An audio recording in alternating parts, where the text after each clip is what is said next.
Good day once again, Renovers, and today we are going to be dealing with the part 10 of our first series in the JAMB syllabus, and that's going to be under living organisms. We will be exploring cytoskeleton in relation to their structures and also appreciate the functions they perform. Now, before we proceed, what do we really mean by cytoskeleton?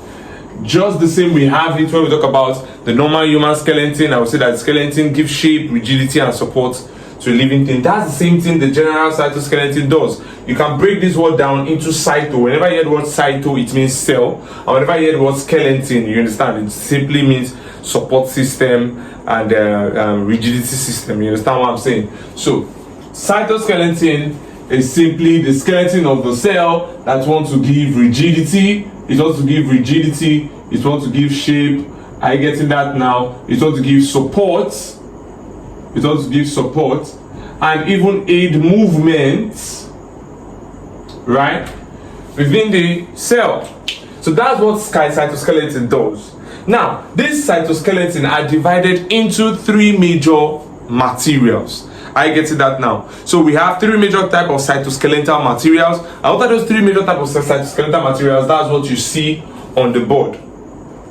Now, when JAMB want to ask you questions in this aspect, they can just tell you which of the following is not a cytoskeletal material, or which of the following material are not necessary or utilized in support within a cell or of a cell. So you have to be conversant that there are three major kinds of cytoskeletal materials within a cell. And what are they? We have this first one you see here. We call it the microfilaments.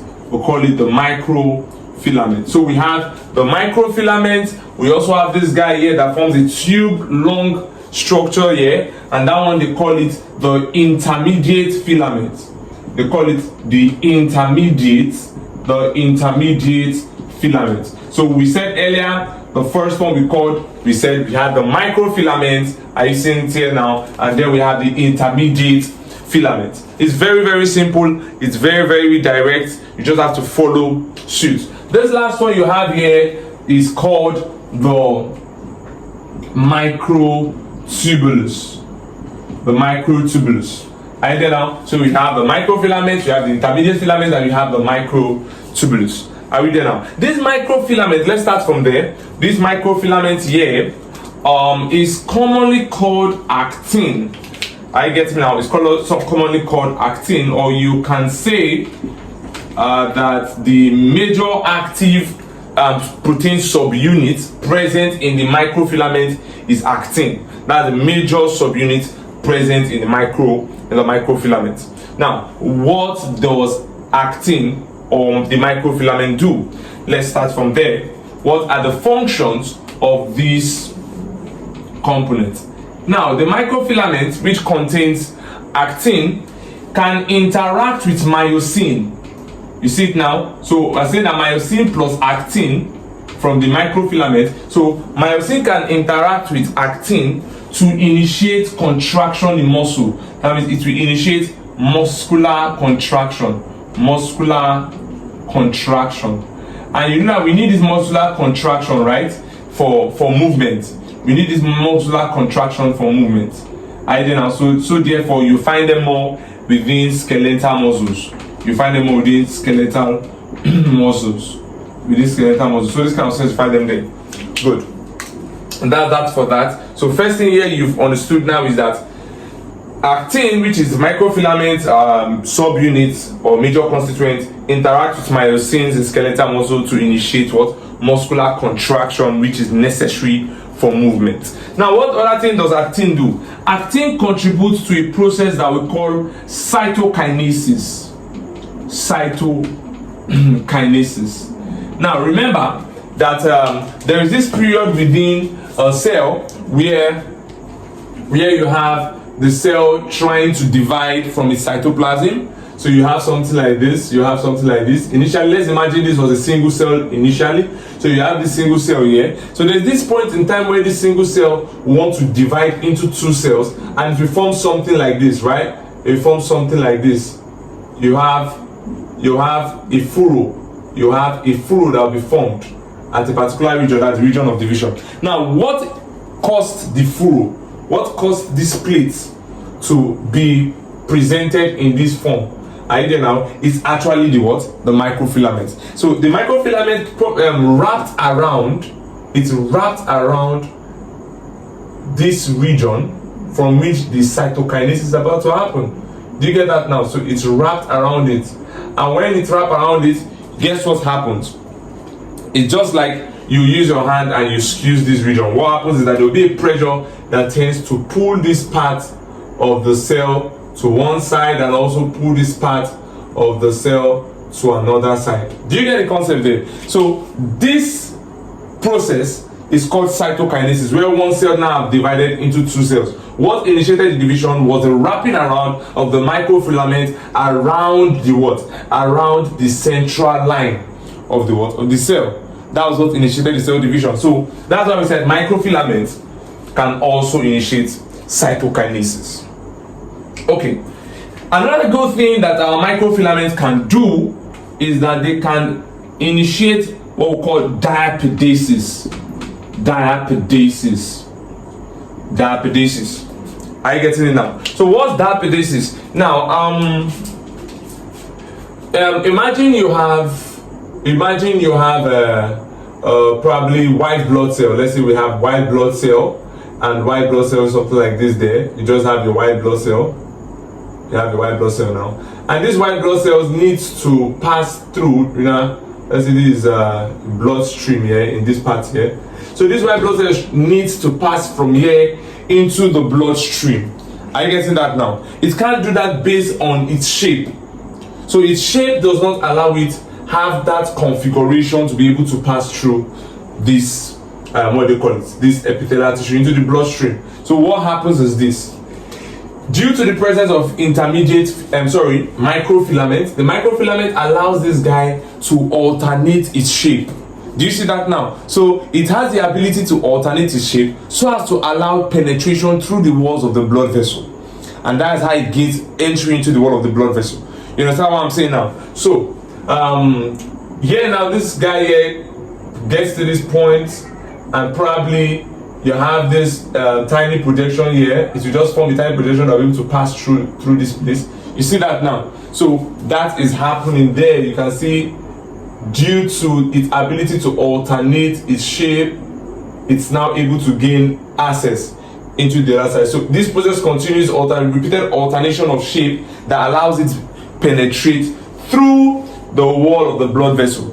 And that process where you are having this alternation of shape of the white blood cell to allow penetration of the white blood cell into the blood vessels through the walls is what you call diapedesis. And that is as a result of the presence of microfilaments, which can be responsible for what? Alternation of shape or flexibility. Do you get the concept now? So that's diapedesis. Another thing again that it does, the last function of the microfilament is that it can cause phagocytosis. Phagocytosis. So what phagocytosis? The ability of what? Of white blood cells to feed on foreign bodies. So you are having the ability of white blood cells to swallow, to engulf foreign bodies, and that's the defense mechanism. Now, this is like the initial shape of the white blood cell, and then this white blood cell around it, it gets signals of a foreign body around there. What does it do? It alternates its shape again so as to be able to what? So as to be able to phagocytose the foreign body. You can see that there. So you have this guy here now. It now takes the shape so as to be able to be suitable for phagocytosing what they call it, the foreign body. So that's that for microfilament. So under microfilament, we talked about four major functions: the action of actin, which is a major subunit of the microfilament, on myosin, that will lead to muscular contraction, which is a necessity for movement. Therefore, it's found in the skeletal muscle. That's this network system. This system is complex. Myosin actin complex is rich in the skeletal muscle. Now we also have cytokinesis, which we talked about here, where we are able to find the microfilament wrapping around the central plate of the cell to initiate pressure necessary to separate the cells into two parts, and that's what we call cytokinesis. Now we have diapedesis, which is the what? The alternation of shape of the white blood cell in order to allow it to penetrate through the wall of the capillaries or blood vessel. Then you have phagocytosis, alternation of shape that allows what they call it, engulfing of foreign bodies. So you can see that these two things here is on the basis of the ability for the cell to alternate shape. Are you getting now? Which is a major function of the microfilament. So that was that for the microfilament as a cytoskeletal material. Now we'll come to the intermediate filament. The key thing I need you to understand about the intermediate filament is that it gets its name, this intermediate name, from the fact that it's a networking system. It functions as a networking system between two structures in the cell, or between the cell and an outer component. You understand now? So I want you to take, for instance, now that you have two cells like this lying adjacent to each other. You have two cells lying adjacent to each other. Now these two cells lying adjacent to each other, you know, we have two compartments. Whenever you see something like this, just know that you have two compartments: the inner part of the cell and the outer part of the cell. The inner part of the cell is called the intracellular compartment. We call it the intracellular compartment. Intracellular compartment. So when we say intracellular compartment, that's the region within the cell. Are you there now? The region within the cell. So everything inside the cell are intracellular compartments. Then we also have the what? The extracellular compartment. Are you there now? And the extracellular compartment comprise of everything outside of the cell. Everything outside of the cell. That's the extracellular space or the extracellular compartment. Now, what does the intermediate filament do? Anchorage. It performs the function of anchorage. Have it in mind. So you are anchoring something to something. Like I said earlier, it's intermediate because it's a networking system between two things. Now, what kind of networking system I'm talking about? The networking system of anchorage. Now, the first thing is that it can hold two adjacent cells to each other. Yes, the intermediate filament. It can hold these two adjacent cells to each other firmly. So it anchors two cells. You can say it anchors cells to cells. So let's put it down there. So functions of intermediate filament. Maybe they ask you in JAMB and they are telling you what are the functions of intermediate filament. Whenever you see anchorage, that is where intermediate filament fits in. So first kind of anchorage is what?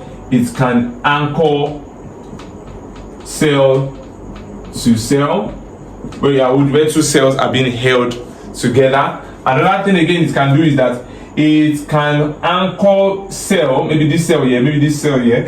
It can anchor the cell to extracellular compartment. You understand? So that it can be firmly fixed or localized to a particular region. You understand what we're saying now? So you have that there. You have that there.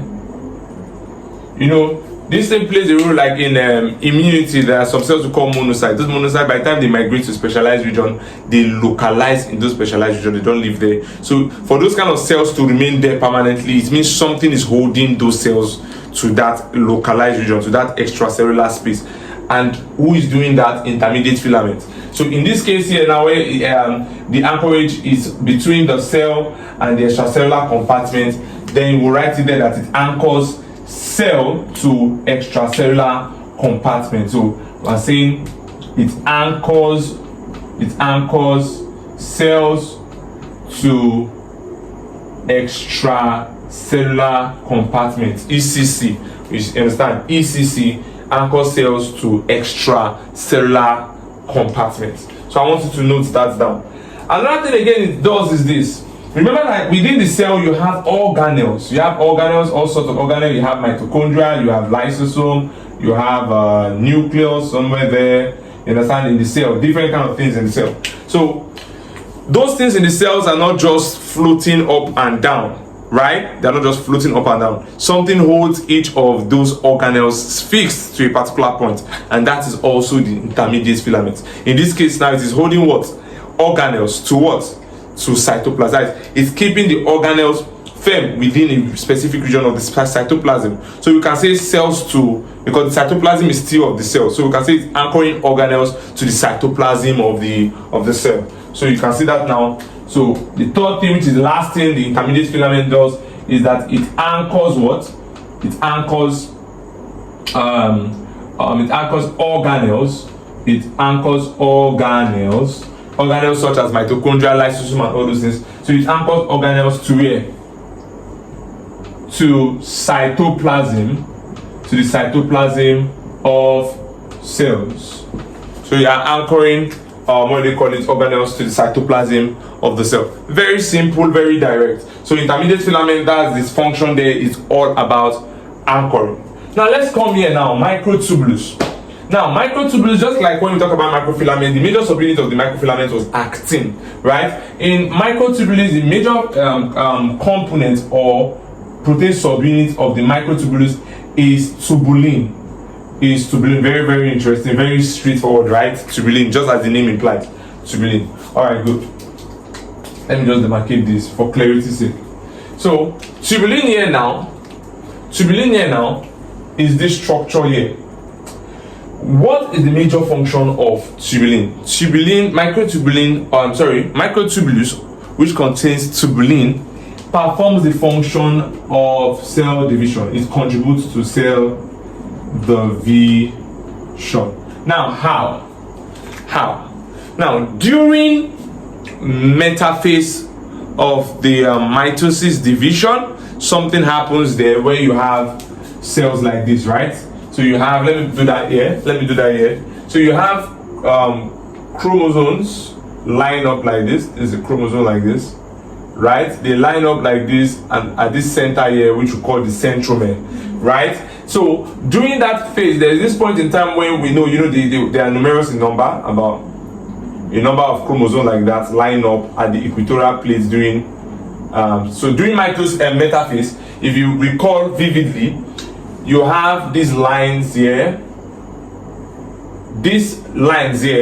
which usually they will tell you are the spindle fibers that connect to this thing, contain microtubulus. Now let me tell you something. These microtubulus are formed from 13 strands of microfilaments. This is a very important JAMB question. Microtubulus are formed from 13 strands of microfilaments. Very, very important for you to know that. Very, very important. Now, those things, those structures, those fiber that holds or connect themselves to the centromere, do that via the aid of a protein we call kinetochore. So we have a kinetochore around this region here.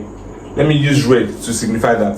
So you have a kinetochore around this region. So what happens is this: during that metaphase, the microtubulus that are rich in tubulin, that's this lines here, they are rich in tubulin, microtubulus, begins to pull adjacent to each other.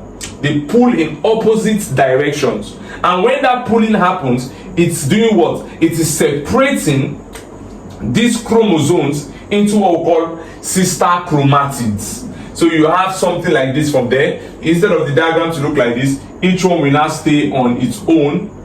You understand what I'm saying now? Each one will now stay on its own, and at that point you are calling them sister chromatids. And when that happens, that is when cytokinesis want to proceed. That's when division will want to actually happen.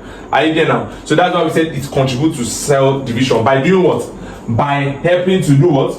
To separate what?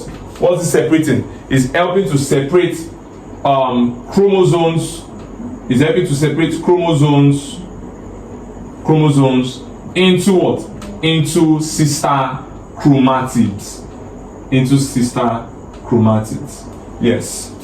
Are you there now? So chromatids, just take home now. Chromatids that join together at the centromere is called a chromosome, right? Good. It forms a chromosome.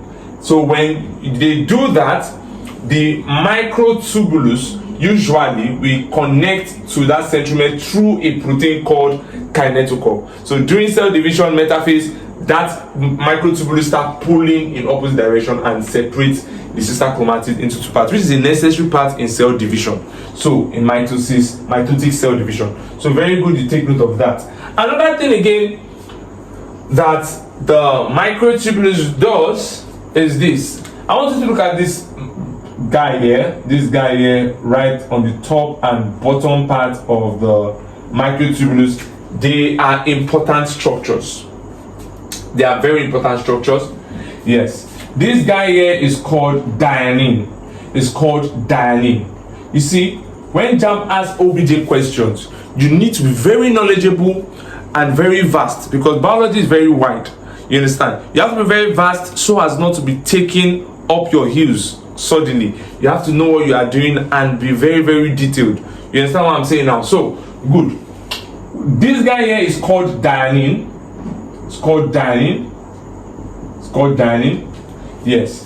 And why this guy here? I don't mean that every time dynein is up and down. I just had to draw the diagram just for you to know that there are structures that are on the microtubulus that have the ability to move. They call them motoproteins. They are called motoproteins. They are called motoproteins. Yes. So you have to take note of that. Motoproteins. So they have the ability to slide on the surface of the. So this guy here can slide from here to here. So they have the ability to slide on the surface of the what? Of the microtubulus. So good, we have that. So this guy here is called dynein. Why this other guy here, which is the second type of motoprotein on the microtubulus, we will call it what? We'll call it kinesin. Kinesin. So we have dynein and we have kinesin. Now, what are these guys doing? They are carrying out the work of transport. They are transporting materials, and that transport can be towards the negative minus direction or towards the positive direction. Positive does not mean towards the right. No. When we say you are moving towards the positive direction, that means you are carrying out what we call an anti-retrograde transport, where you are moving materials from their source to other regions. That from their source where they are produced to other regions. Are you there now? Why the other one, which is the minus movement, is when, or the negative movement is when you are moving from a particular region back to their source. So whenever you are moving, whenever a material is about to be moved from a particular region back to its source, are you there now? That is back to where it was produced from. That kind of transport is usually carried out by dynein.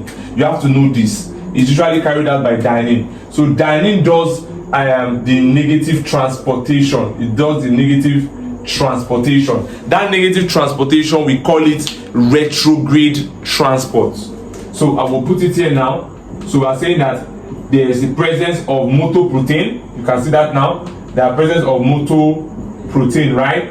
Motoprotein. And what are the two motoprotein we mentioned? We mentioned dynein. We mentioned dynein. And we also mentioned what? And we also mentioned kinesin. We also mentioned kinesin. So what I say dynein is doing is allowing what we call negative transport, while kinesin is allowing positive transport. And I explained negative transport to you. That means you are moving materials from other locations back to their source. So that's like a negative kind of movement. You are returning back. So that kind of movement is terminalized retrograde. Are you there now? Why this kinesin kind of motion that is happening with kinesin, that one we call it what? Anterograde.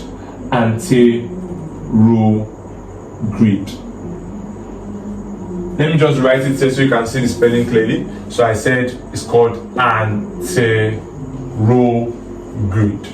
Yes. So that's that for that. So majorly, you now know that the microtubulus will do cell division and transport materials, right?